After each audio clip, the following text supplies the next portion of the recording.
युद्ध का अंजाम सिर्फ तबाही और बर्बादी होता है। यूक्रेन अकेला रूस के हमलों का जख्म झेल रहा है, लेकिन इसका असर पूरी दुनिया पर पड़ने लगा है। युद्ध के बीच यूक्रेन से अनाज की सप्लाई रुक गई तो वहीं गैस सप्लाई पर भी बहुत बड़ा असर पड़ा है। रूस यूक्रेन युद्ध के शुरू होने के साथ ही वैश्विक मंदी की आशंकाएं जताई जाने लगी थी। विश्व बैंक ने आशंका जताई है कि आने वाले दिनों में दुनिया मंदी की चपेट में आ सकती है। युद्ध लड़ेगा रूस, नतीजे भुगतेगी पूरी दुनिया। बारूदी धमाके झेलेगा यूक्रेन, मंदी का सामना करेगी पूरी दुनिया।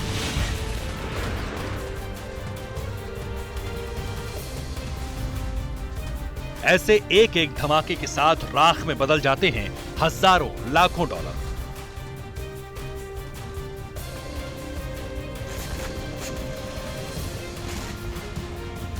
एक एक मिसाइल, एक एक टैंक और एक एक गोली का हिसाब लगाया जाने लगा तो समझ लीजिए कि अब तक करोड़ों डॉलर भस्म हो चुके हैं रूस यूक्रेन युद्ध में।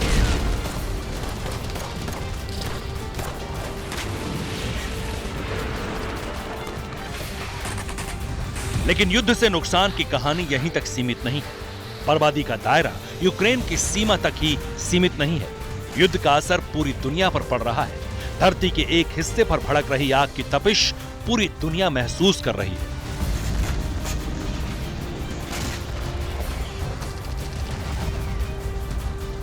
विश्व बैंक के प्रेसिडेंट डेविड मालपास ने दुनिया को भारी संकट आने की चेतावनी दी। युद्ध के असर से खाने पीने की चीजें महंगी हो गई, गैस और फर्टिलाइजर्स की सप्लाई पर असर पड़ा है। ग्लोबल ग्रोथ के अनुमान को विश्व बैंक ने घटा दिया है।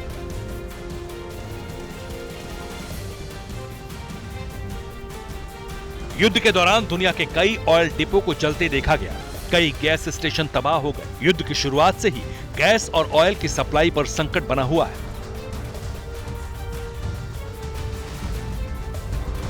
वर्ल्ड बैंक के मुताबिक ऊर्जा की बढ़ती कीमतों से जर्मनी की अर्थव्यवस्था सुस्त पड़ गई है। जर्मनी दुनिया की चौथी बड़ी इकॉनमी है। आने वाले वक्त में फर्टिलाइजर्स की कमी के चलते कई देशों के हालात बिगड़ सकते हैं।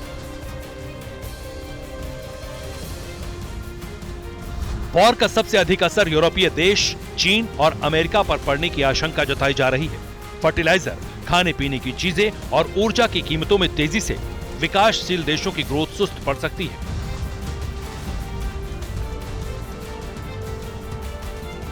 अर्थशास्त्री भी मान रहे हैं कि इस साल के अंत तक या अगले साल की शुरुआत तक दुनिया मंदी की चपेट में जा सकती है।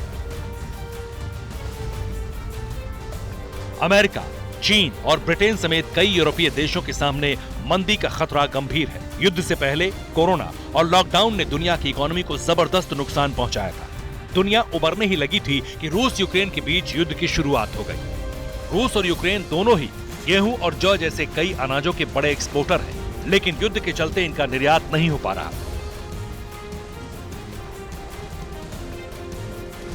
हालांकि अंतर्राष्ट्रीय मुद्रा कोष का आकलन अलग है। IMF की महानिदेशक क्रिस्टलिना जॉर्जीवा ने कहा है 2022 में वैश्विक वृद्धि दर 3.6% रहने का अनुमान है। यह आंकड़ा वैश्विक मंदी से कोसों दूर की स्थिति है। दुनिया में खाने के सामानों की कीमतें जरूर बढ़ेंगी। युद्ध से दुनिया को जितना नुकसान पहुंचा है उसकी भरपाई कई बरसों तक मुश्किल है।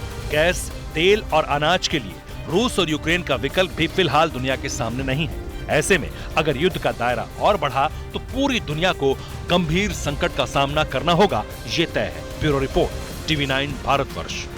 अड़ी सोमवार से शुक्रवार शाम 6 बजे सिर्फ TV9 भारतवर्ष पर।